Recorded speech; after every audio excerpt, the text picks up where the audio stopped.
22 سال پہلے اللہ نے مجھے ایک بیٹا دیا، بیٹے اور بھی ہیں ماشاءاللہ، تو اس کا عقیدہ کرنا چاہیے، فرض واجب تو نہیں ہے، کسی کے پاس توفیق ہو تو کرے، اگر نہیں کیا تو گناہ بھی کوئی نہ ہے۔ آپ صلی اللہ علیہ وسلم نے حسنین کا کیا تھا، 2 بکرے بچے کے لیے اور 1 بچی کے لیے۔ تو اس وقت معاشرے میں یہ اس لیے مشکل ہے کہ آپ عقیدہ کریں یا بچے کے ولیمہ پر بلائیں تو کس کو بلائیں گے؟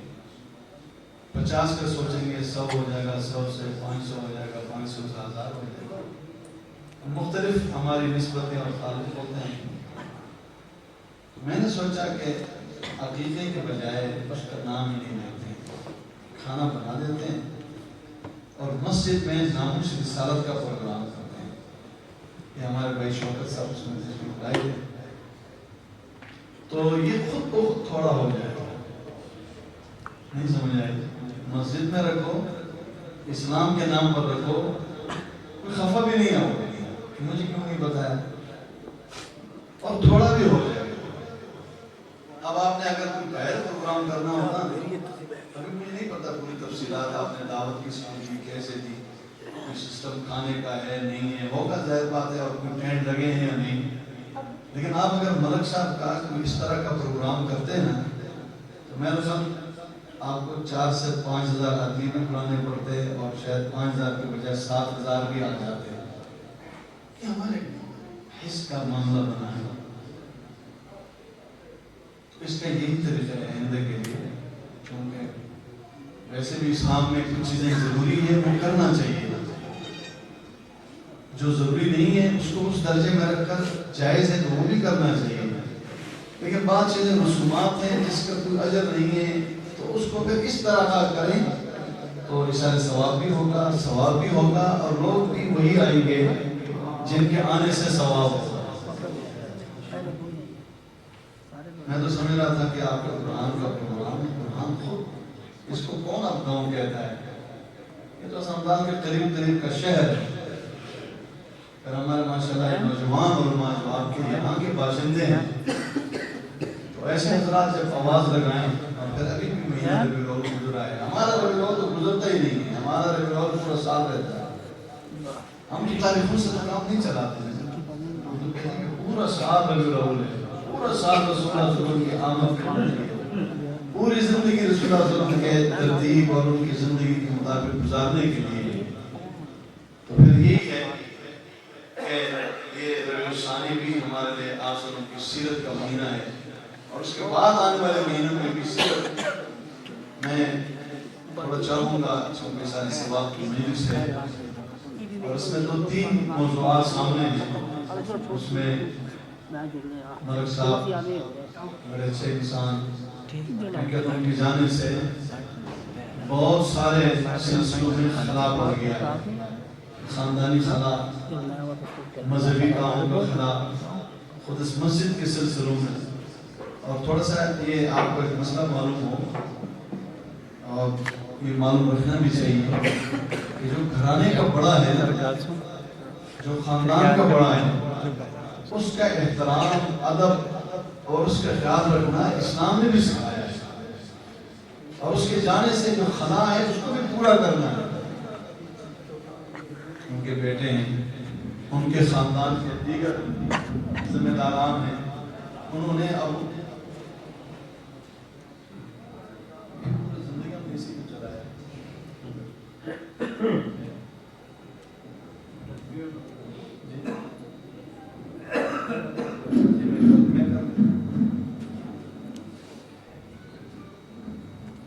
کہتا میں کہ نیڑے رہو، اتنا نیڑے تو سندھی رسم جتنے ناتوان رہنے، انہوں تو زور نہ کرنے اندر ادھر تک پہنچانا ہے، ہم تو بس اس طرح تھوڑا سا ایسا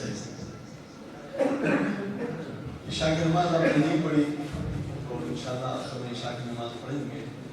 بعض لوگوں کو اس مسئلے کا معلوم نہیں ہے، تو میں نے پہلے ایک دفعہ اسی مسجد میں بتایا تھا، کیونکہ ایک ماحول ایسا ہے کہ دین کی باتیں ہم اتنے سیکھتے بھی نہیں ہیں اور سیکھنے کی کبھی خواہش نہیں کی، کہ نماز پہ جو ہم 7 بجے ٹائم رکھتے ہیں نا، تو یہ اولا ٹائم نہیں ہے. یہ ہم اس مجبوری سے رکھتے ہیں کہ اگر ہم اس کو اس موسم میں رات کو 3 حصوں میں تقسیم کرو، مثلا 5 بجے مغرب ہو جاتی ہے اور 5 ہی بجے صبح ہوتی ہے، تو 5 سے 5 تک 12 گھنٹے، پہلے 4 گھنٹے 6 7 8 9 عشاء کے نماز کا افضل اور مستحب اور زیادہ اجر والا وقت 9 ہے. علماء کرام بیٹھے ہوئے ہیں، 7 نہیں ہے، 9 8 نہیں ہے، 9 ہے. لیکن چونکہ 9 بجے تک جاگتے رہنا یہ اس دور کی بات ہے جس وقت لوگ جاگتے نہیں ہوتے تھے.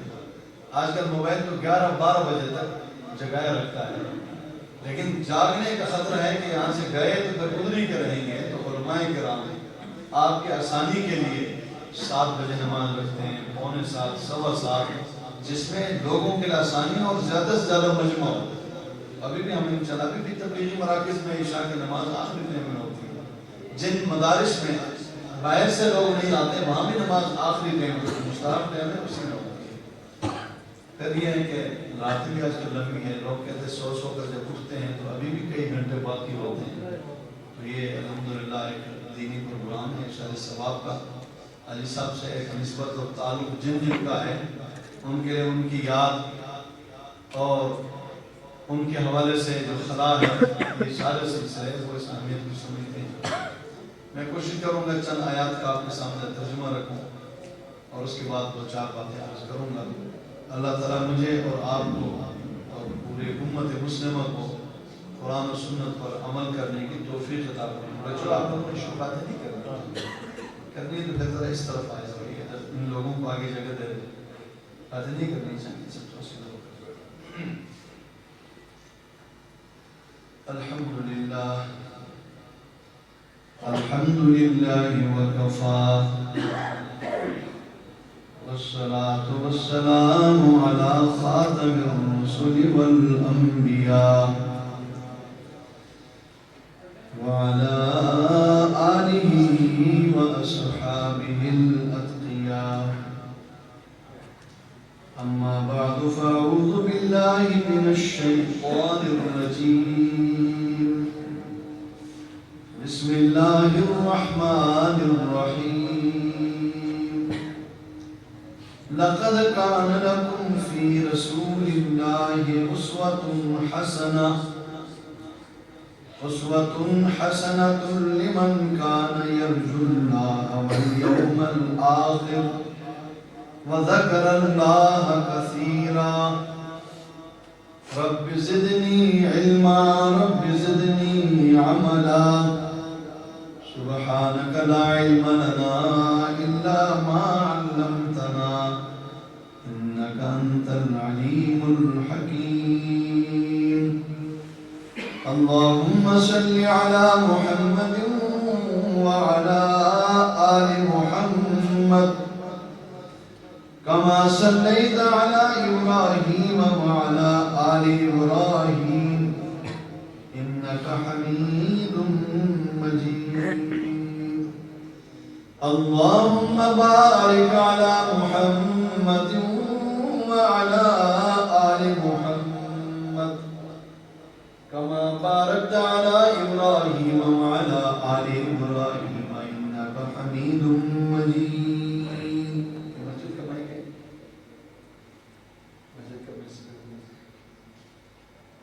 مسجد کرنا تو میں ہے تو ضرورت ہے. ہاں مسجد کے اندر اس کے تو بالکل سامنے لانا پڑے گا.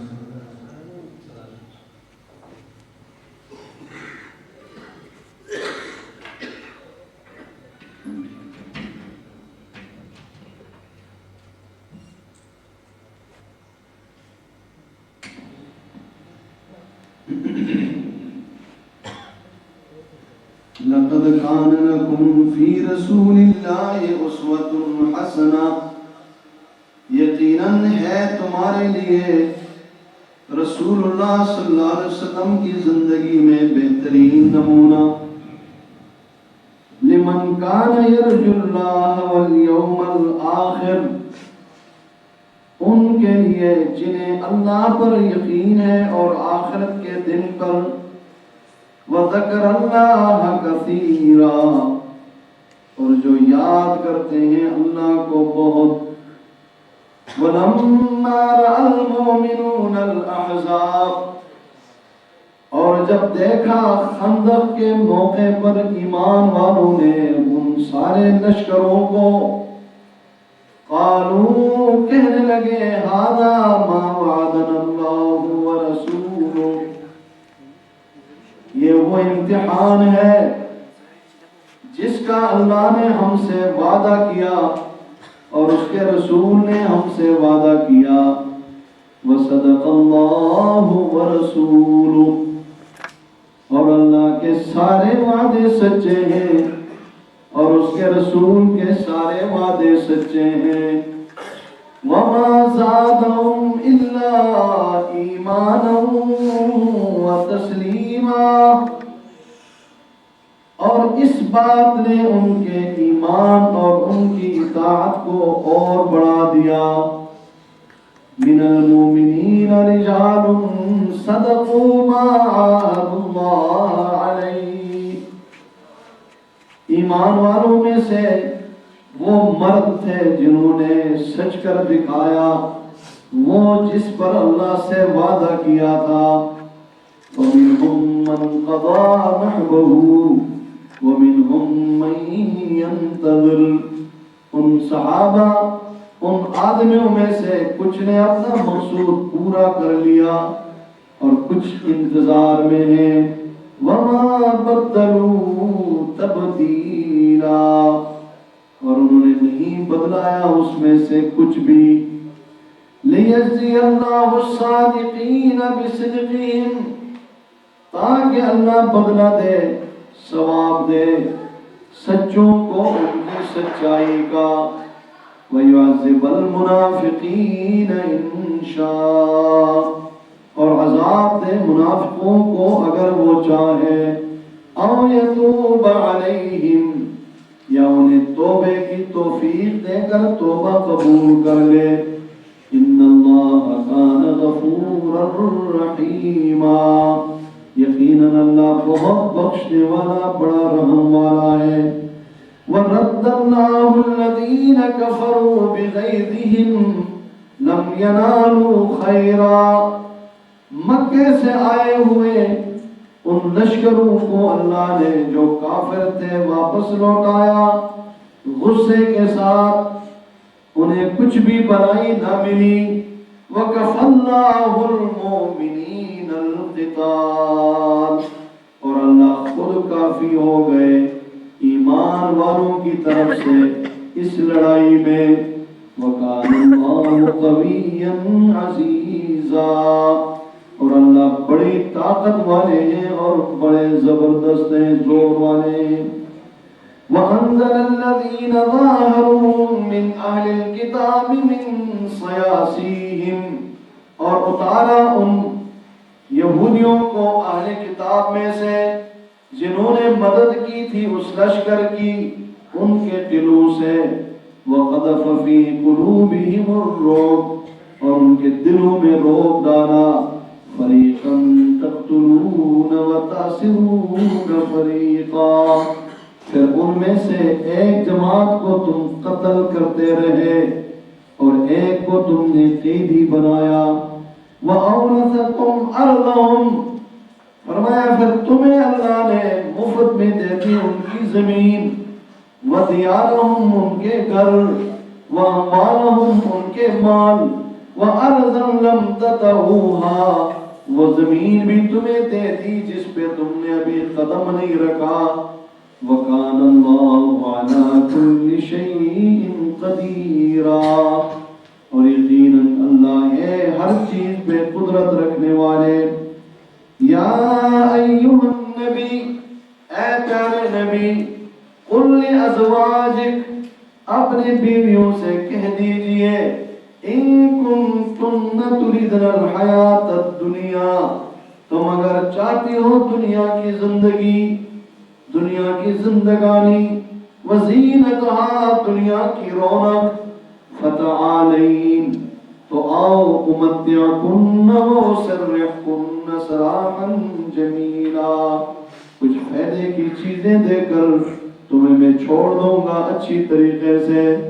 وَإِن كُنتُنَّ تُرِدْنَ اللَّهَ وَرَسُولَهُ، اور اگر تم چاہتی ہو اللہ کو اور اس کے رسول کو، وَالدَّارَ الْآخِرَةَ، اور آخرت کے گھر کو، فَإِنَّ اللَّهَ أَعَدَّ لِلْمُحْسِنَاتِ مِنْكُنَّ أَجْرًا عَظِيمًا، تو پھر ایسوں کے لیے اللہ نے تیار کر رکھا ہے نیکی کرنے والوں کے لیے تم میں سے بہت بڑا اجر۔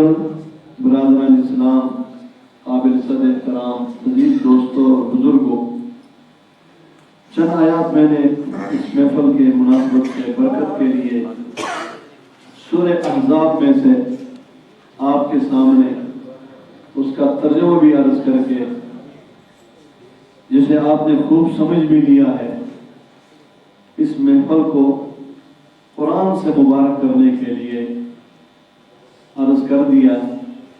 اللہ کریم ہمارے سننے کو، سمجھنے کو قبول فرما کر حاجی صاحب کے لیے اس کو اجر اور اشارے ثواب کا ذریعہ بنا دے۔ مجھ سے پہلے حضرت مولانا شفیق الرحمان صاحب نے چند آیات اور خوبصورت گفتگو آپ کے سامنے کی، اور اس سے پہلے بہت سارے حضرات نے نعت، حمد، عظمت صحابہ اور اسی طرح موت پر خوبصورت گفتگو کی۔ ابھی بھی مجلس میں آپ کے اس علاقے کے علماء کرام آگے تشریف لائے اور خطبہ حضرات موجود ہیں، اور میں نے ابھی تھوڑی دیر پہلے صداقت صاحب نے بتایا کہ آج ادھر قریب میں کوئی جنازہ بھی ہے، تو میں ان سے پوچھ رہا تھا لیکن آواز سمجھ نہیں آ رہی تھی، وہ کوئی بھی ہے، اللہ کریم اپنے فضل و کرم سے اس کو غریق رحمت فرمائیں، اس کی مغفرت فرمائیں۔ چند دن پہلے آپ کے قریب خالد داد میں ہمارے دوست، ہمارے ساتھی حضرت قاری نثار صاحب کے والد صاحب فوت ہوئے، قاری سعید صاحب کے بھائی، اللہ کریم اس کو بھی غریق رحمت فرمائیں۔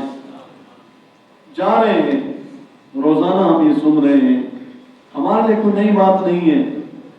سنا ہے کہ ایک بوڑھی عورت کو اس کا دل یہ بات نہیں مان رہا تھا کہ میرا یہ بیٹا کس طرح فوت ہو گیا، وہ یہ سمجھتی کہ بیمار ہے، لوگ کہتے ہیں یہ فوت ہو گیا، تو وہ نہیں مان رہی، وہ ادھر ادھر پھرتی رہی اور کہ اس کو کوئی ہاتھ نہ لگا، یہ مرا نہیں ہے، یہ بیمار ہے۔ تو کسی حکیم سے مراد دانا آدمی نے اب اس کو سمجھانے کی کوشش کی، تو وہ اس طرح سمجھایا کہ بیوی یہ واقعی بیمار ہے، یہ مرا نہیں ہے، اور یہ ٹھیک ہوگا پانی پینے سے، لیکن پانی ایسے گھر کا ہو کہ جہاں کوئی فوت نہ ہوا ہو۔ وہ بڑی بیچاری خوشی خوشی بھاگے گئی جناب ایک کے گھر میں۔ انہوں نے کہا میرا تو بھی قریب میں فوتگی ہوئی ہے، آپ کے والد سے والدہ ان کے والدہ پچھلے دنوں فوت ہوئے، اللہ غریق رحمت فرمائے۔ دوسرے کے پاس گیا، اس نے کہا میرے تو چاچا فوت ہوئے۔ اس کو کچھ گھروں میں جب ہر ایک نے کہا کہ ہمارے ہاں فوتگی ہے، ہمارے ہاں فوتگی ہے، تو اس کو بات سمجھ میں آ گئی، واپس آ کر کہا کہ میں سمجھ گئی ہوں یہ فوت ہو گیا ہے، اس کو لے جاؤ دفناؤ، جنازہ دفناؤ۔ تو عزیزو یہ موت تو سب کے سامنے ہے۔ کس زمانے میں ایک عدد فوت ہوتا تھا، اب تو روزانہ کے حساب سے لوگ جا رہے ہیں۔ پھر پیچھے یہ بیماری کا بھی ایک نام آیا، اور اس میں تو وہ اب ٹوٹل بتا رہے ہیں کہ اتنے ہزار اور اتنے اور اتنے۔ تو موت پر حق ہے۔ میں موت پر ایک دو باتیں عرض کرنا چاہوں گا کہ ہم اس کو موت کہتے ہیں۔ قرآن اور حدیث اور ہمارے صوفیاء کرام سے مراد وہ علماء جو مشائخ اور پیر ہوتے ہیں، جن کا کام اللہ اللہ اور دین سمجھ کر اس پر عمل کر کے لوگوں کو عمل پہ لانا ہوتا ہے، ان کے نزدیک یہ دنیا کی زندگی ہی نہیں ہے، وہ اس کو نہیں مانتے ہیں۔ نہیں تو پڑھو، بلکہ صحابہ کو پڑھو، خود رسول اللہ صلی اللہ علیہ وسلم کی زندگی پڑھو۔ آپ کے وفات اور آپ کے وصال کے بعد آپ کی اہلیہ نے، آپ کی بیوی اور ہماری ماں نے یہ نقل کیا ہے کہ رسول اکرم صلی اللہ علیہ وسلم دنیا سے تشریف لے گئے اور اس کے گھر میں نہ دینار نہ درہم نہ غلام نہ لونڈی. جو زندہ رہنا چاہتا ہے اس کو زندگی سمجھتا ہے، وہ ایسے نہیں رہتا ہے کہ ایک دینار بھی نہیں ایک درہم بھی نہیں اور وہ رہے. کہتی ہے، فرماتی ہے، بلکہ ان کے بھائی پر روایت کرتا ہے کہ ان کے گھر میں اگر کوئی چیز تھی تو جہاد اور جنگ کرنے کے جو اسباب ہوتے ہیں، تیر، کمان، زرہ، بس یہی. اور ایک کہا کہ خچر تھا جس پر آپ سواری کر فرماتے تھے، اور ایک کہا کہ ایک زمین تھی فتح کی جس کو آپ نے پہلی اللہ کے راستے میں مسافروں کے لیے وقف کر رکھی تھی. پھر صحابہ کی زندگی کو دیکھو، ان کی پوری زندگی جب ہم پڑھتے ہیں تو اللہ گواہ ہے کہ اس پڑھتے وقت ہمارے دل پر بھی اثر ہوتا ہے کہ یہ زندگی کوئی ایسی نہیں ہے کہ جس کے لیے کوئی تیاری کریں، جس کے لیے کوئی جناب انتظامات کریں، جس کے رونقوں پر ہم خوش ہوں، اور جس کے جناب بہار اور خوشیاں بنانے کے لیے ہم اپنی جان اور مال لگائیں. اور یہ آپ کے علم میں ہوگا کہ آپ صلی اللہ علیہ وسلم کو جن صحابہ نے دیکھا ہے اور صحابی بنے ہیں، بعد والا ان تک کوئی نہیں مقام اور مرتبے کو پہنچ سکتا. پھر ان کے شاگرد چلتے چلتے ہم نے سنا ہے ایک مشائخ سے، اپنے شیخ سے، کہ جو مولانا روم رحمہ اللہ ہے، بہت بڑے اللہ والے، بہت بڑے علم والے، اور یہ جو صوفیاء کرام ہیں، مشائخ ہیں، ان تمام مشائخ کے سمجھ لو کہ پچھلے اس دور کے امام وہ مجذوب ہو گئے تھے. مجذوب سے مراد یہ ہے کہ وہ ان دنیا کی چیزوں میں ویسے نہیں، اور اپنے دین اور اپنے اللہ کے اس میں مست رہتے تھے. اسے جب خبر ہوتی کہ فلاں گھر میں فوتگی ہے تو فرماتے ہیں کہ وہ وہاں پہنچ جاتے تھے اور وہاں پہنچ کر وہ خوشی کا اظہار کرتے تھے. تو اب ظاہر بات ہے بشری تقاضا کے مطابق کسی بھی گھر میں فوتگی ہو تو وہاں کوئی آدمی آ کر خوشی کا اظہار کرے تو اس سے تھوڑا دکھ پہنچتا ہے. تو بابے کو وہ کیا سمجھائے تو وہ ان کے بیٹوں کو جا کر کہتے تھے کہ بھائی اپنے والد کو بتاؤ کہ ہم ایک درد اور تکلیف میں ہیں، ابھی ہمارے میت پڑی ہوئی اور یہ آ کر یہاں خوشی کرتا ہے. میں وہ لفظ نہیں استعمال کرتا جو بزرگوں نے استعمال کیا، میں صرف یہ کرتا ہوں خوشی. تو وہ پھر ایسے ٹھیک ہو کر کہتے تھے میں کیوں خوش نہ ہوں، یہ جس کے گھر میں ماتم اور فوتگی ہے تمہیں پتہ ہے یہ دنیا کے قید خانے سے نکل کر جنت میں چلا گیا ہے. اور آپ صلی اللہ علیہ وسلم نے فرمایا ہے مجھے اور آپ کو سمجھانے کے لیے، اب دنیا سجن المومن و جنت الکافر، یہ دنیا یہ مومن کے لیے قید خانہ ہے. اب آپ بتائیں جب کوئی قید خانے سے نکلتا ہے اور اپنے گھر جاتا ہے، جانے نا ہمارا جنت ہمارا گھر ہے نا جی، ہمارا اصلی گھر کون سا ہے؟ جنت ہے، بہت قیمتی ہے. آج تشریف نہیں لائے ورنہ میں اور آپ سب اس کو سنتے. حضرت شیخ الحدیث مولانا ظہور الحق صاحب وہ پھر اس حدیث کو بیان کرتے ہیں کہ جنت میں سب سے آخری جنت میں جانے والے کو دنیا سے 10 گنا بڑی جنت ملتی ہے. دنیا سے 10 گنا بڑی جنت، یہ ساری دنیا نہیں، اس دنیا سے 10 گنا بڑی جنت. یہ بڑی آپ رقبے کے اعتبار سے سمجھ لیں، نعمتوں کے اعتبار سے تو یہ ساری دنیا. جنت میں ایک آپ لاٹھی رکھتے ہیں، یہ 2 روپے کا سکہ ہے نا، اس جتنی جنت بھی یہ پوری دنیا اور دنیا کے اندر سے بہتر ہے. اب آپ بتائیں سورہ یاسین میں بھی قرآن نے ذکر کیا ہے، وہ ایک نبی 2 نبی آئے، لوگوں نے نہیں مانا، تیسرا نبی آئے ان کو بھی نہیں مانا. تو ایک شخص اٹھ کر ان کے تائید میں اپنے قوم کو سمجھانے لگے وَمَا لِيَ لَا أَعْبُدُ الَّذِي فَطَرَنِي.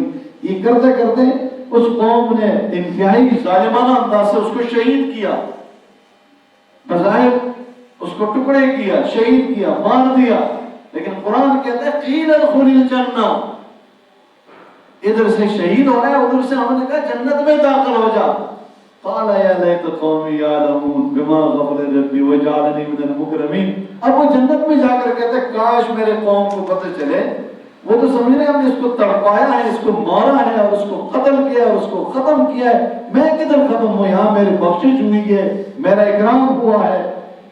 تو میں عرض یہ کر رہا ہوں اللہ مجھے اور آپ کو یہ سمجھ عطا فرما دے.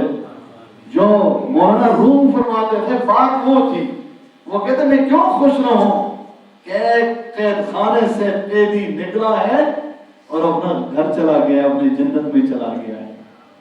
ہمارے شیخ استاد محترم ہمارے جب فوت ہوئے مولانا رشید اشرف صاحب، بہت بڑے عالم تھے، بہت اچھے انسان، ہم نے ان سے پڑھا، اللہ ان کے مغفرت فرما دے، دیگر اساتذہ کو بھی جنت عطا فرما دے، کراچی کے۔ تو ان کی والدہ اور ان کے 2 بھائی ہمارے شیخ سے بیعت یافتہ تھے، تو انہوں نے کہیں سے رابطہ کر کے ان سے بات کی کہ حضرت جوان بیٹے کے فوتگی پر ان کی ماں کو بہت صدمہ ہے، وہ کہتی ہے مجھ پہ تسلی کی بات کرو۔ حضرت شیخ نے یہی بات کی، کہا اس کو بتاؤ وہ تمہارے وجہ سے پریشان ہے کہ یہ پیچھے قید میں رہ گئے، سمجھ رہے ہیں نا آپ؟ بھائی وہ تو چھوٹ گئے نا، تو چھوٹنے والا پیچھے والوں کے لیے کیا ہوتا ہے؟ اڈیالے جیل سے 1 نکل گیا، 4 رہ گئے۔ اب آپ بتائیں وہ 4 اس کے لیے پریشان ہے یا یہ اس کے لیے پریشان ہے؟ بالکل حقیقت ہے۔ دنیا سے جانے والا جب تیاری کے ساتھ جاتا ہے، ایمان اور عمل کے ساتھ جاتا ہے، آپ نے حضرت بلال کا بھی سنا ہے، سیدنا بلال جب اس کے موت کا وقت آیا، اب میں اس پہ نہیں جاؤں گا، آپ جانتے ہیں سیدنا بلال کے مقام اور مرتبہ اور عزت اور شرف، ایک طرف سے دیکھو تو کچھ نہیں تھا، لیکن آپ کے ساتھ ملنے سے، قربانی دینے سے، ان کے ایمانی کیفیت اور جذبے پر پھر اللہ نے اس کو اتنا نوازا ہے کہ وہ آخری بات بتا دوں کہ جنت میں اس وقت تک جنت کا دروازہ نہیں کھلے گا جب تک رسول اللہ صلی اللہ علیہ وسلم دروازے پہ نہیں پہنچیں گے، اور رسول اللہ صلی اللہ علیہ وسلم اس وقت پہنچیں گے جب آپ کے سواری کا لگام آپ سے آگے آگے بلال نے پکڑا ہوا ہوگا۔ سیدنا بلال موت کے وقت جب قریب آیا، جو ہم نے سنا ہے، ہم نے پڑھا ہے، اس کے مطابق جب گھر والے پریشان ہوئے، اب دیکھو پتہ چل رہا ہے جا رہے ہیں، تو انہوں نے فرمایا کہ نہیں، تم نے یہ جو الفاظ عرب بولتے تھے، واہ ویلتا، اے ہلاکت کا، یہ نہیں کہنا ہے، واہ طلبا، تم نے یہ کہنا ہے کہ واہ خوشی کا دن ہے۔ یہ ہے تو مشکل ہے، لیکن ہے ہمارا اسلام یہی کہتا ہے، ہمارا بلال یہی کہتا ہے، کہو واہ طلبا، واہ خوشی کا دن ہے۔ ادھر سے موت آئے گی، روح جسم سے نکلے گی، غدن نلتقی محمدن و صحبہ، ادھر سے جاتی ہی ہم اپنے محمد اور ساتھی سے ملیں گے۔ تمام حدیث کی کتابوں میں یہ روایت موجود ہے۔ یہ جو 2 ہمارے ٹھکانے ہیں نا، علیین سجین، نیک لوگوں کی روح آسمان پہ، ایک دروازہ، پہلے آسمان پہ آواز لگتی ہے، اندر سے پوچھتا ہے کون؟ دروازہ تو بند ہے نا، وہ کہتے ہیں یہ فلاں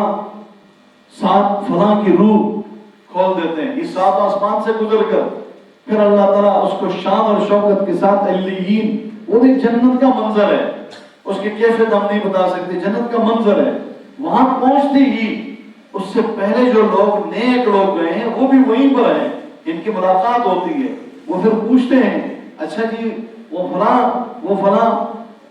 وہ ٹھیک ہیں، وہ ٹھیک ہیں، وہ ٹھیک ہیں، اسی طرح بات ہوگی، ہمیں یقین ہے، اور پھر وہ ایک نام لیں گے کہ جی وہ فلاں نام کا آدمی، وہ کہیں گے وہ تو 4 مہینے ہو گئے وہاں سے فوت ہو گیا ہے۔ اچھا وہاں سے فوت ہوا ہے اور یہاں نہیں آیا ہے، تو اس کا کیا معنی ہے کہ جب اوپر دروازہ بند ہو مجرم کے لیے، کافر کے لیے، تو وہ پھر سجین میں ہوتا ہے، پھر ان ساتھیوں کے چہرے پر افسردگی آئے گی کہ اچھا ہمارا وہ بھائی دنیا سے گیا ادھر چلا گیا۔ قرآن نے تذکرہ کیا ہے شہدائے احد اور شہدائے بیر معونہ، یہ دونوں میں 70 شہید ہوئے ہیں، نبی کے یار، نبی کے ساتھی، نبی پر سب کچھ قربان کرنے والے، اللہ کی طرف سے مغفرت کے پروانہ پہلے سے جنہیں ملا تھا۔ ایک تو وہ آئے تھے ظالم، دھوکہ دے کر کہا کہ ہمارا خاندان مسلمان ہوا ہے، یا رسول اللہ صلی اللہ علیہ وسلم ہمارے ساتھ کوئی قاری بھیج دیں جو ان کو دین سکھائے۔ اندر سے فراڈ تھا ان کے ذہن میں، دھوکہ تھا۔ آج انہوں نے پھر چن چن کر ایک کو، دوسرے کو، تیسرے کو، چوتھے کو 70 قاری قرآن۔ ایک قاری کی کتنی بڑی شان ہے، اور آج کے دور میں کتنی بڑی شان ہے ایک قاری قرآن، وہ پھر نبی کے صحابیوں اور ان 70 کو چن کر بھیجا، انہوں نے آگے دھوکہ دیا، غدر کیا، شہید کیا۔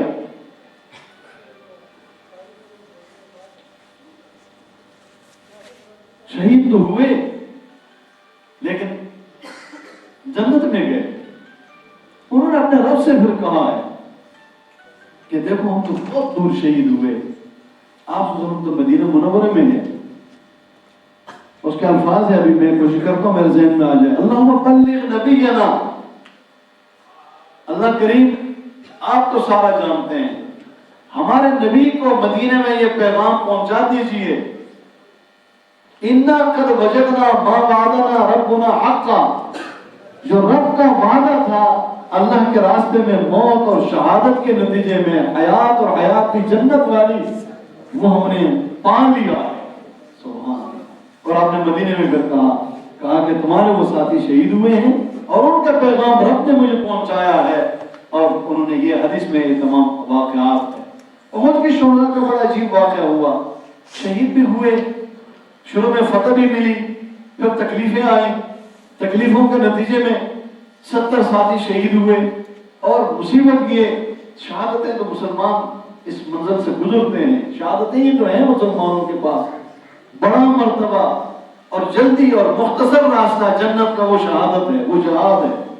لیکن بڑا مسئلہ یہ ہے کہ بیچ میں جو منافق ہوتے ہیں، مدینے میں جو 300 آدمی کے قریب واپس آئے تھے، جنگ کے ساتھ نہیں گئے تھے، عبداللہ ابن ابی بن سلول کے ساتھی، انہوں نے مدینے میں ایک افواہ پھیلا دی. یہ تو خود گئے، انہوں نے نہیں مانی ہمارے بات، یہ اس طرح، یہ اس طرح. تو اللہ کریم نے پھر آیت اتاری، اور ایک جگہ بھی نہیں، 2 جگہ. ایک جگہ کہا آپ نہ کہیں، اور ایک جگہ کہا گمان نہ کریں. وَلَا تَقُولُوا لِمَن يُقْتَلُ فِي سَبِيلِ اللَّهِ أَمْوَاتٌ، نہ کہو ان کے بارے میں جو اللہ کے راستے میں مارے جاتے ہیں کہ وہ مردہ ہیں. بَلْ أَحْيَاءٌ بَلْ أَحْيَاءٌ، وہ تو زندہ ہے.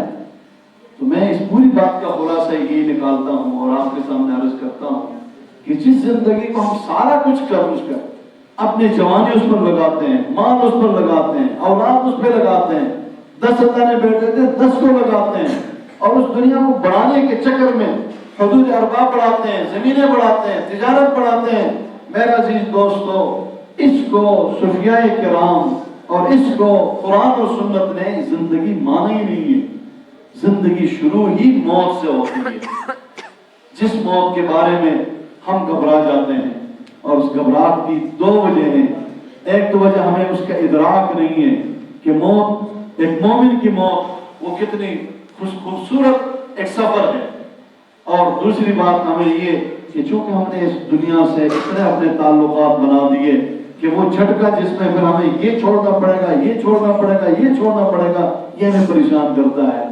اس لیے کہ جس پر جان مال وقت لگ جائے اس سے انسان کو محبت ہو جاتی ہے. یہ سب چلے گئے، اللہ اس کو غریب کی رحمت فرمائے. اللہ اس سمیت تمام جو دنیا سے گئے ہیں، لیکن یقین جانیں جو ہم نے دیکھا ایک اچھے انسان، مخلص انسان، مسجد مدرسہ علماء، بڑے بڑے علماء سے ان کے محبت اور تعلق، تو میں ان کے خاندان کے دوستوں سے عرض کروں گا کہ اس محبت اور تعلق کو آپ نے علماء کے ساتھ قائم رکھنا ہے.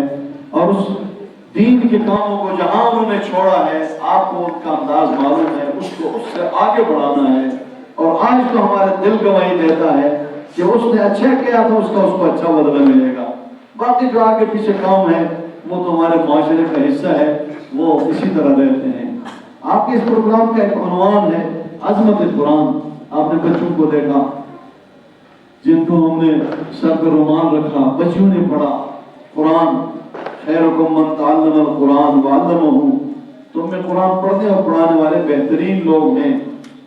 میں اس پر ایک بات عرض کروں گا کہ خوش قسمت ہیں 1400 سال بعد اس قرآن کو پڑھ کر جو آپ ان کے قلب اثر پر اترا، جسے سب سے بڑی دولت کہیں، جسے سب سے بڑے قیمتی تحفہ کہیں، جو اپنے ماں اور باپ کے لیے، جو اپنے بزرگوں کے لیے، وہ ان کے استاد کدھر گئے، ان کو سنبھالا ہی نہیں. میں جلدی بس کر رہا ہوں، ٹھیک ہے. جو اپنے جانے والوں کے لیے احسان ثواب، جانے والوں کے لیے صدقہ جاریہ، اور جانے والوں کے لیے آپ سب نے ان روایات کو پڑھا ہے کہ اللہ تعالیٰ نے اپنے نیک بندوں کو دکھایا ہے. ایک عیسیٰ علیہ السلام کا تذکرہ ہے، بعد میں بھی تذکرہ ہے کہ بچہ جب اللہ کے گھر میں آیا، بچے نے جب اللہ کے کلام کو پڑھنا شروع کر دیا تو اللہ تعالیٰ نے اس پہ آنے والے عذابوں کو روک دیا۔ بچوں کا پڑھنا پڑھانا، قرآن کی محنت اس دور میں سب سے مشکل ہے۔ میں نے یونیورسٹی بھی پڑھا ہے، آپ کو بھی پتہ ہے، اکثر بچوں نے پڑھا ہوگا، جوان پڑھ رہے ہوں گے، آپ فیسیں دے رہے ہوں گے۔ ایک سیمسٹر کا 70,000، 80,000، 90,000۔ سیمسٹر میں کیا ہوتا ہے جی؟ 2 بجے سے پڑھائی 3 بجے سے شروع ہوتی 6 بجے تک، 2 گھنٹے پڑھاتا ہے، 1 گھنٹے جناب باتیں ہوتی ہیں، نماز ہوتی ہے، بس چائے ہوگی، اس طرح کر کے ایک سیمسٹر۔ اللہ تعالیٰ ان لوگوں کا میں پہلے کہوں گا جنہوں نے تعاون کیا، اور ان اساتذہ کا جنہوں نے ادارے قائم کیے، پھر وہاں ہم نے اپنا پورا علم نبوت پڑھا، پورا علم نبوت 8 سال 10 سال، اور ایسا پڑھا جیسے بادشاہوں کے بچے پڑھتے ہیں، اور جناب خوبصورت نظام، کھانا وقت پر، پینا۔ کراچی میں پڑھا میں نے زیادہ تر 7 سال کراچی میں پڑھا، سانے سے لے کے دورادیس تک۔ اور ان اساتذہ کا جو 24 گھنٹے ساتھ بیٹھ کر پڑھاتے ہیں، سکھاتے ہیں، سمجھاتے ہیں، پھر سمجھاتے ہیں، کون اس کا احسان پورا کر سکتا ہے؟ کون ان مخلصوں کا مقابلہ اس آج کل کے اس پڑھائی جس کو آپ کاروبار کہیں، پڑھائی بعد میں ہے، اور جناب پھر نظام بھی کتنا عجیب ہے، پڑھائی نہیں ہے اور اخراجات ہیں، باپ سمجھ رہے ہیں، ماں سمجھ رہے، پڑھ رہے ہیں، پھر ماحول کو آپ دیکھیں۔ تو میں عرض کرتا ہوں آج کے دور میں ایسے استاد جو دین پڑھانے والے ہیں وہ بھی بہت بڑے انعام کے اللہ کی طرف سے مستحق ہیں، بندے نہیں دے سکتے ہیں۔ میں کبھی کبھی ساتھیوں سے عرض کرتا ہوں اپنے علماء سے کہ الحمدللہ ہم مسجدوں میں 12,000 15,000، مجھے یہ نہیں پتا یہاں کیا ہے، لیکن آج کل تقریباً 15,000 یہ شروع میں مدرسوں میں دیتے ہیں، لیکن وہ 24 گھنٹے ڈیوٹی انجام دیتے ہیں۔ اور ڈیوٹی کون سی ہے؟ آپ اس کو ڈیوٹی کا نام کہیں یا آپ اس کو وظیفہ کہیں، ذمہ داری کہیں، جو رسول اللہ صلی اللہ علیہ وسلم کی تھی۔ 4 کام رسول اللہ صلی اللہ علیہ وسلم کے ہیں، اور قرآن میں 4 جگہ ہیں۔ لَقَدْ مَنَّ اللَّهُ عَلَى الْمُؤْمِنِينَ إِذْ بَعَثَ فِيهِمْ رَسُولًا، آگے پڑھیں جی، 4 کام۔ شروع کے پارے میں جب حضرت ابراہیم علیہ السلام نے دعا مانگی، وَبَعَثَ فِيهِمْ رَسُولًا مِنْهُمْ، 4 باتیں، آگے جا کر ایک جگہ 4 باتیں، ایک اور جگہ میں 4 باتیں، رسول اللہ صلی اللہ علیہ وسلم کی 4 باتیں۔ یَتْلُو عَلَيْهِمْ آیَاتِکَ، نمبر 1 اللہ کے قرآن کی آیتیں پڑھانا۔ سبحان اللہ، میں کس کا ان کے ساتھ مقابلہ کروں جو ان بچوں کو قرآن کی آیتیں پڑھاتا ہے؟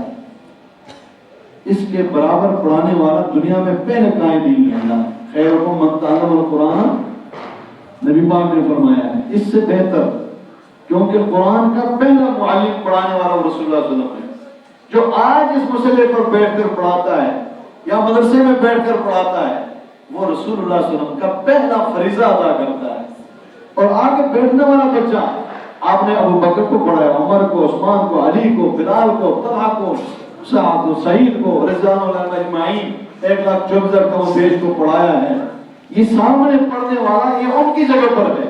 ہم ایک حج پہ گئے تو تھوڑا ہم نے مدینے میں جا کر دل میں آیا، وہاں ذرا سختی بھی ہے۔ میں نے کہا ہم ایک کام کریں گے، آپ خفا نہ ہو، ہمارے 150 آدمی تھے، میں نے کہا 5 آدمی میرے پاس آؤ، میں آپ کو ایک سورت چھوٹی ترجمے کے ساتھ پڑھاؤں۔ بیٹھتے ہیں وہاں، خاموشی سے بیٹھتے ہیں، اور آپ میرے پاس بیٹھے، میں پڑھاؤں گا، پھر چپکے سے چلے جاؤ، پھر 5 اور بھیجو۔ تو اس طرح 40-50 کو میں نے پڑھایا، باقی ادھر نہیں تھے۔ ایک ساتھی کو جب میں پڑھا رہا ہوں، وہ بڑے اچھے عہدے پر ملازم تھے، تو میں نیچے آیت پڑھا رہا ہوں، وہ اوپر انگلی کر رہا، تو بعد میں نے پوچھا، کہتے میں نے ناظرہ نہیں پڑھا۔ اللہ اکبر، اس دور میں، اس علم کے دور میں، آپ آج سے 20 سال پہلے 30 سال پہلے شاید اس برہان میں یہاں کا کوئی عالم ہو، مجھے نہیں پتا، برہان میں آج سے 30 سال پہلے شاید یہاں کا کوئی عالم ہو۔ ادھر ادھر کے ہوں گے، حافظ بھی ادھر ادھر سے لاتے ہوں گے۔ آج میں کہتا ہوں برہان میں یہاں کے، آپ کے خاندانوں کے، آپ کے دوستوں کے، آپ کے رشتہ داروں کے بچے پورا عالم دین ہے۔ کہہ دو سبحان اللہ، سبحان سبحان۔ عالم دین ہے، ایک عالم دین پورے قوم کے ہدایت کے لیے ایک ذمہ دار ہوتا ہے، اور جہاں پر گھر گھر محلہ محلہ عالم اور حافظ، یہ اللہ تعالیٰ کا احسان ہے۔ اور یہ آپ سب کے لیے ترغیب ہے کہ آپ بھی اپنے بچوں کو عالم بناؤ، آپ بھی اپنے بچوں کو حافظ بناؤ۔ تو میں عرض کرا تھا پہلا کام قرآن کی تلاوت سکھانا، یہ نبی پاک صلی اللہ علیہ وسلم کا فریضہ تھا اللہ کی طرف سے، اور حضرت ابراہیم نے مانگا ہی اس کو تھا کہ وہ ایسا نبی ہو جو ان کو آیتیں پڑھائیں۔ پھر فرمایا وَيُعَلِّمُهُمُ الْكِتَابَ، آیتیں پڑھانے کے بعد پھر ان کی تعلیم دے، یہ ہے قرآن کا ترجمہ۔ آج کل کچھ سیکھتے ہی نہیں ہے۔ ہم نے مفتی صاحب کو یہاں بھیجا، آئے ہوئے تشریف لائے ہوئے، مفتی ہیں، عالم ہیں، مجھے نہیں پتا، انہوں نے بھی نہیں بتایا کہ یہاں کوئی ترجمے کی کلاس ہے یا نہیں ہے۔ ہے نہیں ترجمے کی کلاس؟ کس ٹائم میں ترجمے کی کلاس؟ درس تو بہت ہوتے ہیں، آج کل لوگ آپ کے درس سننے کے بجائے ٹی وی میں درس سنتے ہیں۔ ترجمے کی کلاس مشکل کوئی نہیں ہے۔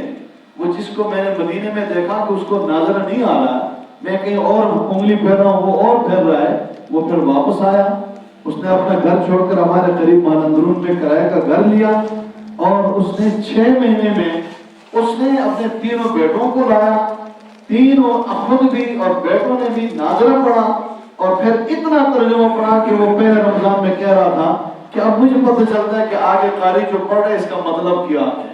کہہ دو سبحان اللہ۔ آپ بھی کر سکتے ہو، وہ بھی بڑی عمر کا تھا، 3 جوان بیٹے تھے، لیکن ہم نہیں کر رہے ہیں، اور نہ کرنا کوئی بڑی بات نہیں ہے، جب احساس پیدا ہو جائے ہم کرنے پہ آئیں گے، لیکن ہم اس نہ کرنے کو کمال سمجھتے ہیں کہ ہم نہیں کر رہے ہیں، ہم پھر بھی چل رہے ہیں، ہم پھر بھی مرد ہیں، اور پھر بھی ہم سارا کچھ ہے۔ نہیں نہیں، قرآن نے بتایا ہے، جو قرآن نہیں سیکھتا نہیں پڑھتا اس کے لیے قرآن نے خود بتایا ہے سأصرف عن آیاتی، فرمایا میں اپنے آیات سے ان کو پرے کرتا ہوں۔ کن کو پرے کرتا ہوں؟ خود قرآن نے بتایا ہے۔ نمبر 1، جن میں تکبر ہوتا ہے۔ تکبر کا کیا معنی؟ تکبر کا یہی معنی ہمیں تو یہ ہونا چاہیے، ہمیں تو یہ بننا چاہیے، ہمیں تو یہ کرنا چاہیے، ہم مسجد میں جائیں، مولوی سے پڑھیں، ہم مولوی بنیں، ہم نمازیں پڑھائیں۔ تھوڑا سا سوچو، ہم کسی اسلام کے نظام کے کتنے مقابلے میں آئے ہوئے ہیں، اور ہم کتنے راستے سے ہٹے ہوئے ہیں، اور ہمیں کون سمجھائے گا؟ اب تو سمجھانے والے بھی نہیں رہے۔ یہ کراچی میں ایسا تھا، کراچی میں شادی آگے آ جاؤ، راستہ خالی کرو۔ کراچی میں ہم نے دیکھا جو لوگ آئے ہوئے ہوتے تھے ہندوستان سے، ہاں مہاجر ہیں، میرے طرف دیکھیں، بس 2-4 باتیں ہیں ذرا ذہن میں رکھیں، اور آپ کا بھی فائدہ ہو میرا بھی۔ یہ ہندوستان سے آئے ہوئے جن کو آج کل مہاجر کہا جاتا ہے، مہاجر تو اس وقت میں گئے تھے، ان کی زمینیں ان کو ملی، اور وہ چند سالوں میں پہلے تو اسلام کے لائے تھے، عزت بچانے کے لائے تھے، چند سالوں کے بعد حالات بدل گئے، تو دادا اچھا خاصا مولوی اور بیٹا محنت کر رہا ہے، وہ ابھی کچھ نیا نیا آیا تھا، اس کو درد تکلیف معلوم ہے۔ جو تیسری نسل تھی نا، وہ رات 11 بجے اسی گاڑی کو لے کر نکلنے والے، اور صبح 4 بجے واپس آنے والے۔ اب اس کا کون سوچے گا کہ اس کا کوئی اچھا مستقبل نکلے گا؟ آدمی فسق و فجور اور اعراض منہ پھیر کر رہے، اور وہ سمجھے کہ آپ سلم نے ایک لفظ میں سمجھایا، الا ان سلعۃ اللہ الغالیہ، یہ چیز جنت کے آپ طلبگار ہو نا، جنت کے مقابلے میں تو جہنم ہے، اللہ ہم سب کو بچائے، آمین کہتے ہیں۔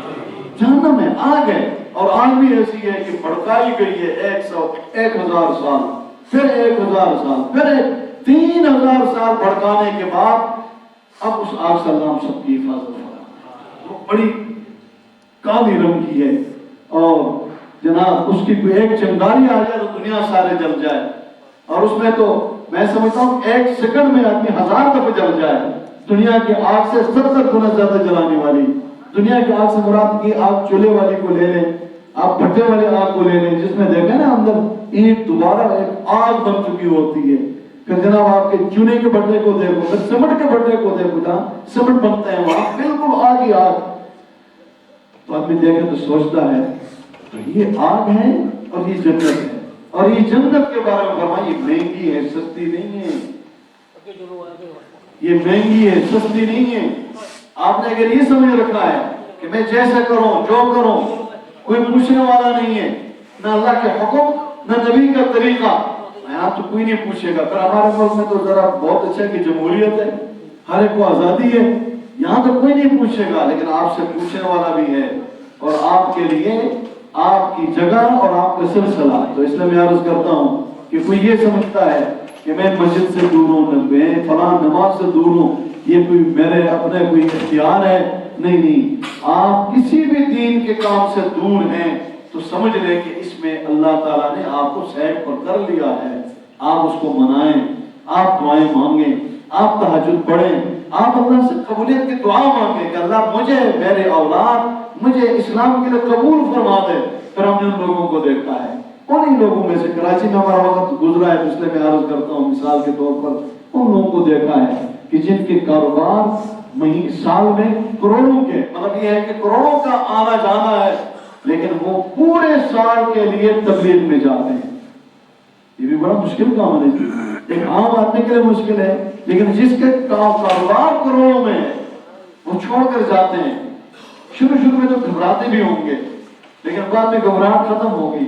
میں یہی ایک بات عرض کرتا ہوں پتھرگڑھ کا، ایک دفعہ ایک ساتھی نے کارگزاری سنائی، کہا کہ جی وہ ایک دفعہ نام لکھوایا تو میرے پیچھے توریز بھائی میرے پیچھے پڑ گئے، تو پھر میں نے بھی کہا یار لکھوایا، دیہات لوگ اچھے ہوتے ہیں، کہا لکھوایا تو میں جاؤں گا۔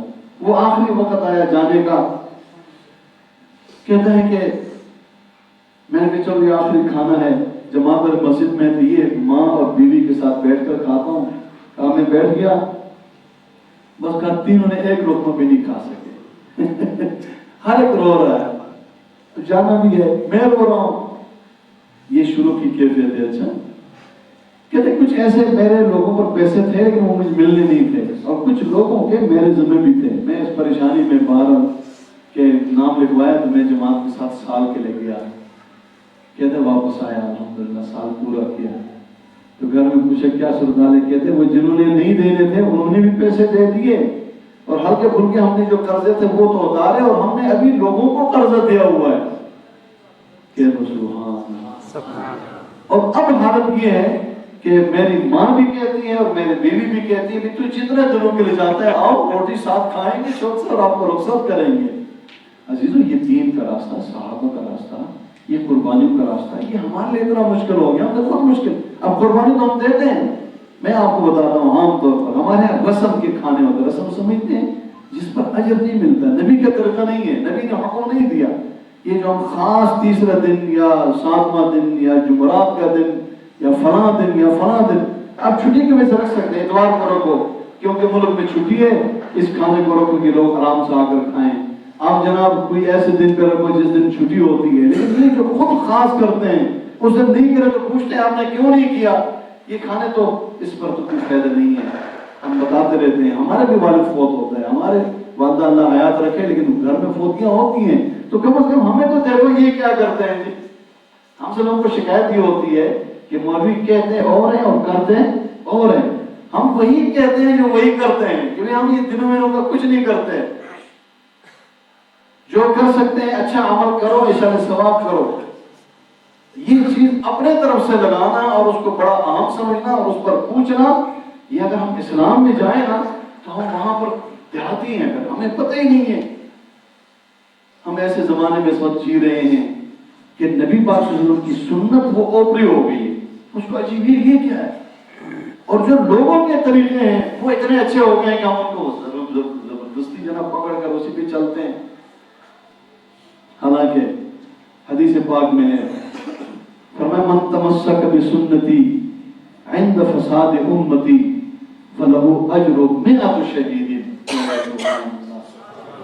جب میری امت میرے طریقے سے بیزار ہے، نبی پاک فرماتے ہیں میری امت میرے طریقے سے بیزار ہے، نہ کوئی پوچھتا ہے فوتگی میں کیسا ہونا چاہیے، نہ کوئی پوچھتا ہے جنازے میں کیسا ہونا چاہیے، نہ پوچھتا ہے شادی میں کیسا ہونا چاہیے، نہ کوئی پوچھتا ہے تجارت میں کیسا ہونا چاہیے، تجارت میں بھی تو سنت طریقہ ہے، نہ کوئی پوچھتا ہے زراعت میں کیسا ہونا چاہیے، سارے شعبوں سے دین کو نکالا ہے۔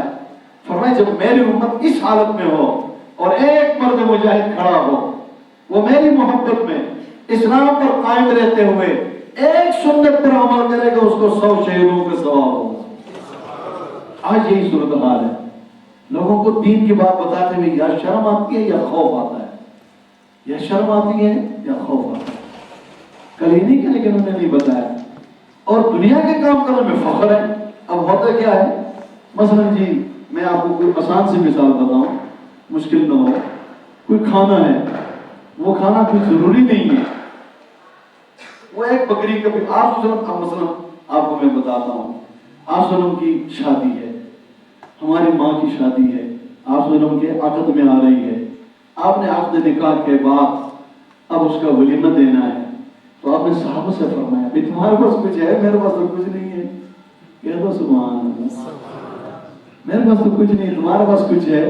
کسی نے ایک چیز لا کر دسترخوان پر رکھا، کسی نے دوسری رکھا، کسی نے تیسری رکھا، کسی نے چوتھی رکھا، کچھ بن گیا تو فرمایا یہ میرے گھر والے کا، یہ میرے شادی کا ولیمہ ہے اور اس کو کھاؤ۔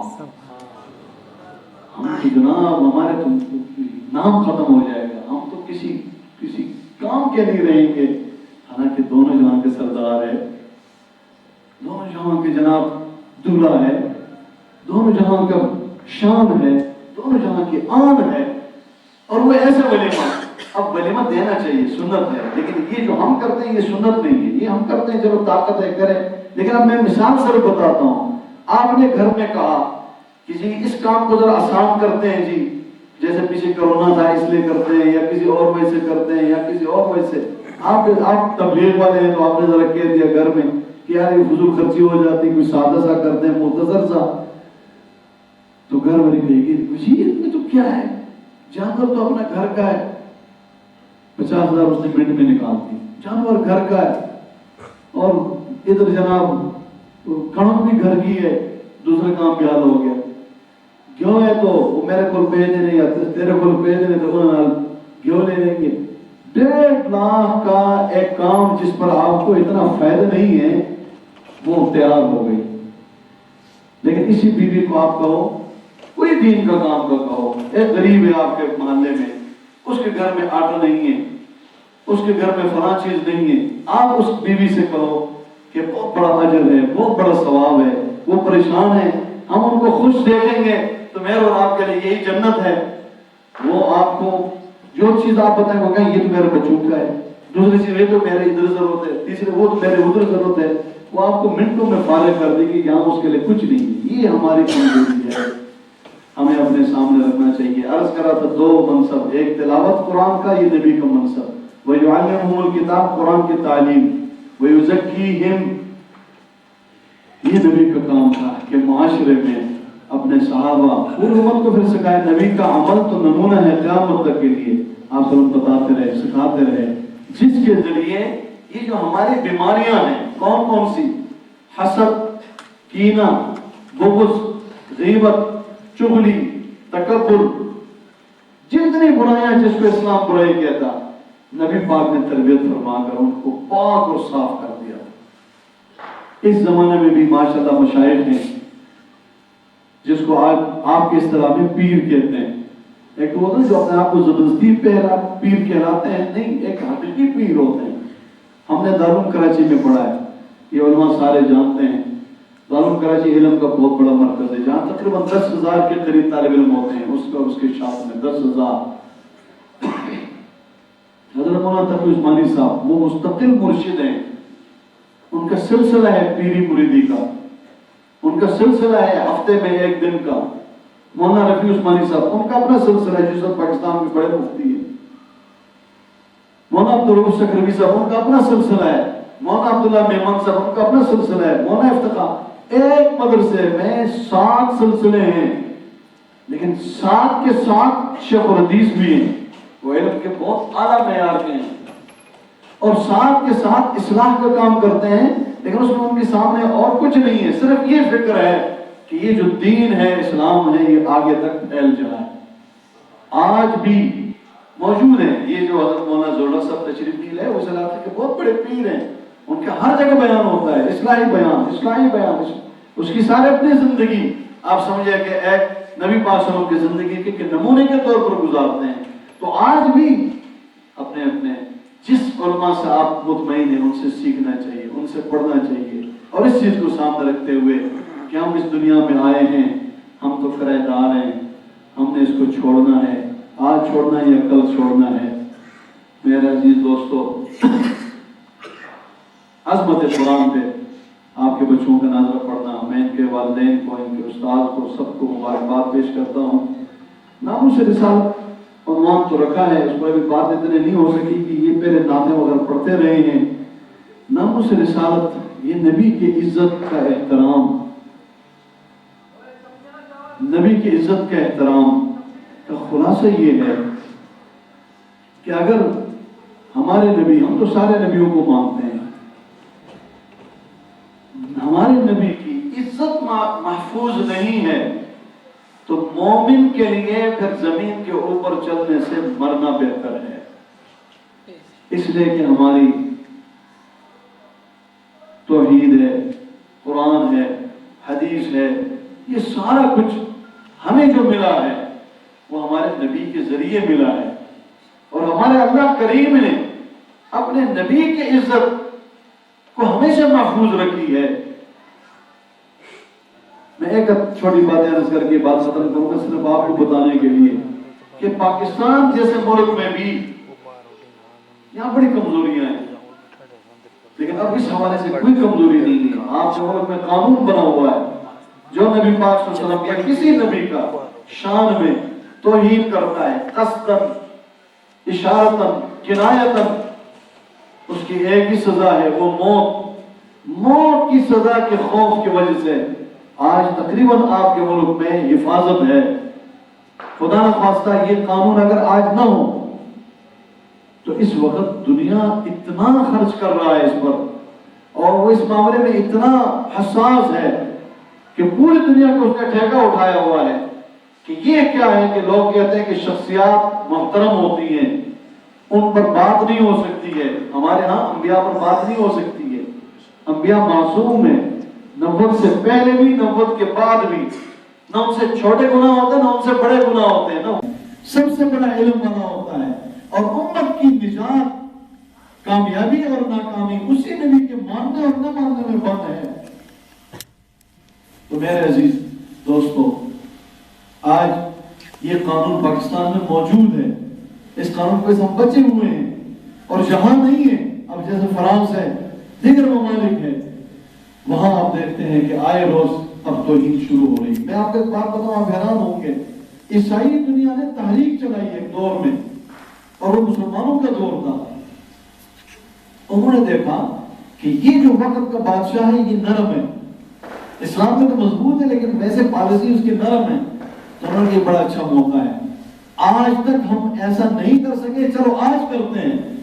انہوں نے ایسا مشورہ کر کے اپنا، جس طرح ہمارے شیخ الحدیث ہوتے ہیں، انہوں نے ایک ٹیم بنائی، کیونکہ بڑی قربانی دینی ہے نا، توہین کرنا ہے، یہ ان کے ہاں ایک کو بھیجا، اس نے توہین کی، دیکھا دوسرے نے اس چوک میں توہین کی، تیسرے نے وہاں توہین کی۔ عزیز دوستوں اور بزرگوں، جب یہ بات آئی تو کہا ایسا تو پہلے نہیں ہوتا تھا، آج کیوں ہوتا ہے؟ انہوں نے اس وقت کے علماء کو بٹھایا کہ اس کا کیا سزا ہونی چاہیے۔ علماء نے کہا قرآن اور سنت، خلفائے راشدین سے لے کر آج تک توہین کرنے والے کی ایک ہی سزا ہے، موت۔ جہاں قانون ہے تو وہاں اس کے موت بھی قانونی طریقے سے عدالت پر گواہی پیش کرے، صفائیاں سارا، اور چھوٹے طبقے نہیں بڑے طبقے، اس وقت انہوں نے کہا اس کی سزا موت، تو اس نے سزا سنائی۔ سزا سنانے کے بعد ایک مارا گیا، دو مارے گئے، چار مارے گئے، اور آ رہا ہے، وہ مارا گیا، اور آ رہا ہے۔ میں نے اس میں پڑھا تھا کہ 50 کے قریب تک، بلکہ اس وقت 50 نہیں تھی، 40 کے قریب تک لوگ اس ہمارے مسلمانوں میں سے جو کمزور ترین حکمران تھا غرناطے کا، اندلس کا، اس نے مارا۔ دیکھا بس مسئلہ یہ ہے تو پھر ہم نبی کی شان میں گستاخی نہیں پتہ ہے۔ اس کے فوت ہونے کے بعد اس کا بیٹا آیا، بس اس نے مارا، اس کے طبیعت سخت تھی، اس کا نام محمد تھا۔ تو 50 آدمی مروانے کے بعد پھر یہ عیسائی دنیا بیٹھی کہ کیا کریں، تو کہا کہ اب ہمیں کوئی راستہ نہیں مل رہا، یہ کمزور نے ایسا کیا ہے، تو انہوں نے پھر جا کر حکومت سے باقاعدہ عیسائی کمیونٹی نے معافی مانگی کہ کہ ہم سے غلطی ہوئی ہے، جو مارے گئے وہ ٹھیک ہوا ہے، ہم آئندہ ایسا نہیں کریں گے. اس دن سے لے کر ہمارے قریب کے دور تک حفاظت رہی ہے. اب پھر کوئی تحریک چلی ہے اور سازش کے تحت چلی ہے. اس میں وہ مار بھی کھا رہے ہیں، وہ پہلے کارٹون بنانے والے مارے گئے، مار بھی کھا رہے ہیں اور یہ کر رہے ہیں. کر کیا رہے ہیں؟ توہین. اور ان لوگوں سے توہین کر رہے ہیں کہ جو کسی نبی کے بارے میں توہین برداشت نہیں کرتے. اللہ کا احسان ہے کہ آج دنیا کفر میں عیسیٰ علیہ السلام کی توہین ہوتی ہے، کرتے ہیں. یہی عیسائی کرتے ہیں. سب سے پہلے فلم بناتے ہیں اپنے نبی کا اور فلم بنا کر اس میں اس کو ٹھیکے دیتے ہیں. یہ توہین نہیں ہے؟ وہاں بھی نبی پاک محمد صلی اللہ علیہ وسلم کے ماننے والے کھڑے ہو کر ان کے خلاف کیس کرتے ہیں. اس لیے کہ ہم تو لا نفرق بین احد من الرسل، رسولوں میں ہم تو تفریق نہیں کرتے، ہم تو سب رسولوں کو مانتے ہیں. ہاں یہ ہے کہ یہ زمانہ محمد صلی اللہ علیہ وسلم کا زمانہ ہے، یہ زمانہ قرآن کا زمانہ ہے، یہ زمانہ اسلام کا زمانہ ہے، اور ہمیں اللہ کا یہ حکم ہے. اور آپ سب کے لیے خوشخبری ہے اس بات کا کہ اللہ نے، ہم نے نہیں مانگا تھا، ہمیں یہ زمانہ عطا کیا ہے. ہم اس زمانے میں جی رہے ہیں. ہاں ہمارے کمزوریاں اپنی جگہ پر، لیکن ہم فضیلت والی امت ہیں. ہمارے گناہ اپنے جگہ پر، لیکن ہم فضیلت والے پیغمبر خاتم المرسلین کے امتی ہیں. ہمارے کمزوریاں اپنی جگہ پر، لیکن مجموعی طور پر پوری دنیا میں ایسا نہیں ہوگا کہ اسلام مٹ جائے. اور جب بہت خطرے کا وقت آئے گا نا تو انشاءاللہ پھر ہماری قیادت عیسیٰ علیہ السلام اور امام مہدی ہوں گے. یہ تو سبحان اللہ. ہم ایسے معمولی لوگ ہیں؟ یہ تو ایسے ہی ہیں، ان کا کوئی نہیں ہے. یہ تو شیطان کے اہلکار بنے ہوئے ہیں. ہماری قیادت موجود ہے، وہ آئے گی، اور آئے گی تو کتنی شان سے آئے گی. یہ اس دجال نے بڑا فساد مچایا ہوا ہوگا، پوری دنیا کو اپنے ہاتھ میں لیا ہوگا جیسا آج کل امریکہ نے لیا ہوا ہے. اور جناب مکہ اور مدینے کے علاوہ ہر جگہ جائے گا، تباہی مچائے گا. لیکن پتہ ہے آپ کو، اس دجال کے ساتھ یہودی ہوں گے، اور اس دجال کے مقابلے میں امام مہدی تیار ہوں گے، اس کے ساتھ اس کے جاننثار ہوں گے، اوپر سے حضرت عیسیٰ علیہ السلام آئیں گے. اب بہت بڑا مسئلہ ہے امت کے لیے کہ ساری دنیا سے تقریباً مٹانے پہ آئے ہوئے ہیں اور خاتمہ آخری سمجھ لیں. لیکن اتنے میں جب یہ حضرات آئیں گے، یہ میدان میں اتریں گے، تو حدیث میں نبی پاک نے فرمایا ہے کہ وہ دجال جس سے پوری دنیا مٹنے کے قریب ہوگی، وہ عیسیٰ علیہ السلام کو دیکھ کر پگھلنا شروع ہو جائے گا. وہ برسی مانیں گے ختم ہوگا، اور دنیا سے عیسائیت ختم ہو جائے گی، یہودیت ختم ہو جائے گی، صلیب ختم، یہ خنزیر کھانے والے ختم. پھر پوری دنیا میں مسلمانوں کا عدل ہوگا. اور آپ کی فضیلت یہ ہے کہ عیسیٰ علیہ السلام نبی ہیں، صاحب کتاب ہیں، روح اللہ ہیں. لیکن وہ جب آخری وقت آئیں گے، ابھی تو اوپر ہیں، حیات ہیں، جب آخری وقت میں آئیں گے تو وہ محمد رسول اللہ صلی اللہ علیہ وسلم کا شریعت کو نافذ کریں گے، اپنی شریعت کی بات نہیں کریں گے. اب یہاں آ کر ایک عہد کرو، یہاں آ کر ایک عہد کرو. آپ سے میں عہد مانگ رہا ہوں. عہد کیا ہے؟ کہ جس عیسیٰ علیہ السلام کی انجیل منسوخ ہوئی، قرآن کے ذریعے ہوئی ہے، وہی ہمارا ایمان ہے کہ اب انجیل آسمانی کتاب لوگوں کی ہدایت کے لیے اب قرآن ہی ہے. انجیل منسوخ، تورات منسوخ، زبور منسوخ. یہ ہمارے رسمیں کیوں منسوخ نہیں ہو رہی ہیں؟ ہم رسم نہیں چھوڑتے، اس کو بھی منسوخ کرو یار. آسمانی کتابیں منسوخ ہو گئی ہیں اور ہماری رسم منسوخ نہیں ہو رہی ہے. یہ ہمارے باپ دادے کرتے تھے، یہ ہمارے پڑوسی کرتے ہیں، یہ ہمارے فلاں کرتے ہیں. آپ باپ دادے کی طرف بھی جاؤ نا، تو مجھے ملک اسرار نے بتایا، ملک افتخار اور اسرار یہ بڑھانے کے بڑے توحیدی لوگ ہیں. انہوں نے کہا کہ مولویوں نے اس وقت روٹی نہیں ہوتی تھی، روٹی کے لیے طریقہ بنایا کہ ادھر ماتم ہے ادھر تندور شروع ہو گئے. وہ بتاتا تھا، اب مجھے نہیں پتا کہ کمرے بھرتے تھے روٹیوں سے اس وقت. ایسا کہ ہوا آپ کے یہاں پتہ نہیں، اس طرح بڑے بڑے ملک رہتے ہیں نا، کہ پورا کمرہ بھرتے تھے روٹیوں سے. اور جو لوگ آتے تھے وہ جنازے کے لیے نہیں، وہ اس روٹی کے لیے آتے تھے. پھر ان کے بعد اس نے کہا وہ گھیو بھی رکھنا پڑتا تھا اس میں، پھر وہ گڑ بھی رکھنا پڑتا تھا، پتہ نہیں بہت ساری چیزیں. یار اب وہ دور نہیں ہے. اب میرے جیسے مولوی کو آپ دعوت دیتے تو مجھے پریشانی ہوتی ہے کہ میرا کام خراب ہو رہا ہے وہاں کھانا کھانے سے. میں اپنی گاڑی میں آتا ہوں تو میرے 500 لگ جاتے ہیں، اور آپ نے اس کام کو ابھی بھی اتنا اہمیت سے چلاتے ہیں کہ اگر وہ کوئی نہ کرے تو اس کے اوپر الزام آتا ہے. وہ عیسیٰ علیہ السلام جو کتاب والے ہیں، شریعت والے ہیں، وہ آ کر